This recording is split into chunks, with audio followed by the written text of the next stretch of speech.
இன்றைய இனிய நாளில் உலக நாடுகளின் அரசுகளும் தீர்க்க தரிசனமும் பற்றிய விஷயத்தை இன்று பார்ப்போம். பழைய திரைப்படத்தில் முதல்வனே முதல்வனே என்ற ஒரு ஆரம்பமாகும் பாடல் வரி கேள்விப்பட்டிருப்போம். அதில் அரசன் வாழ விதி இருக்கும், அதற்கு நீதான் விதி விலக்கு என்ற ஒரு வரிகள் வரும். அரசனுக்குரிய தர்மங்கள் உயர்ந்த உத்தமர்களுக்கும் மதிநுட்பம் உள்ள மந்திரிகளுக்கு மட்டுமே தெரியும். ஏராளமான விஷயங்கள் நம்மளுடைய ரிக், யஜூர், சாம, அதர்வன வேகத்தில் ஹோமம் வளர்ப்பது மற்றும் நாடு வளம் பெற ஒற்றுமை உணர்வு, மழை வருவதற்குரிய வேத மந்திரங்கள், இப்படி ஏராளமான விஷயங்கள் இருக்கின்றன. இவையெல்லாம் நாம் அறிவோம். இன்று உலகில் ஆயிரக்கணக்கான நாடுகள் இருந்தாலும் டாப் 10 என்று சொல்லக்கூடிய டெவலப்டு கண்ட்ரீஸ், வல்லரசுகள் இருக்கின்றன.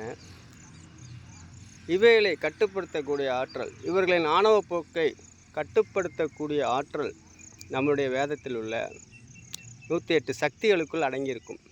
இது பற்றி அடுத்தடுத்து பார்ப்போம்.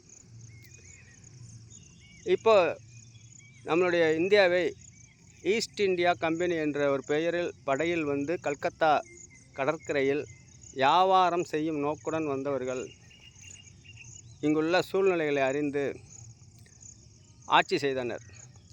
வியாபார நோக்குடன் செயல்படும் ஆட்சியாளர்கள் தொடர்ந்து நிலைத்து ஆட்சி செய்ய முடியாது என்ற ஒரு அமைப்பு உள்ளது.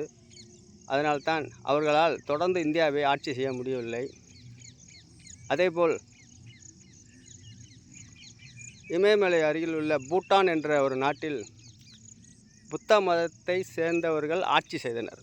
புத்த மதம் என்பது கருணை, சமாதானம், ஒற்றுமை, மன்னிக்கும் குணம் உள்ளவர்கள்.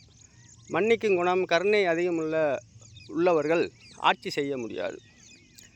அதனால்தான் சீனா நாட்டிலிருந்து அவர்கள் துப்பாக்கியை வைத்து மிரட்டி surrender your self, otherwise you will killed, இந்த மாதிரி அவர்களை மிரட்டி பணிய வைத்து ஆட்சியை சீனா நாட்டினர் பிடுங்கி கொண்டனர்.